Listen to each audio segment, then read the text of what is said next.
ஸ்தூலமாக சிலுவையில அறையிற விஷயம் கிடையாது அது. ஒரு சிலுவையில அறையிற அளவுக்கு ஒரு அதாவது உயிரோட ஒருத்தனை சிலுவையில ஏத்திடுவீங்களாடா அப்படின்ட்டு ஒரு கோபத்துல சொல்றது இல்லையா? அந்த மாதிரி வலி கொடுக்கறாங்க. உயிரோட என்ன கொன்னுடுவீங்க போல இருக்குதே அப்படின்னு சொல்லுவாங்க இல்லையா? அந்த மாதிரி உயிரோட இருந்துகிட்டு அவருக்கு ஒரு விஷயம் நடக்குது. அந்த விஷயம் அவர் எப்படி எதிர்கொள்றார் அப்படின்னா, ஒரு பொணம் மாதிரி எதிர்கொள்றார்.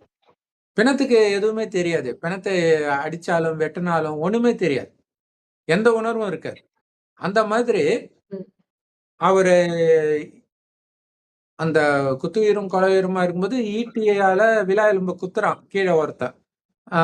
அவரு இறந்துட்டாரான்னு செக் பண்ண. இது வந்து கற்பனைக்கு எட்டாத விஷயம். யாருமே அப்படி பண்ண மாட்டாங்க. இல்லையா? யாராவது அப்படி பண்ணுவாங்களா? ஒருத்தர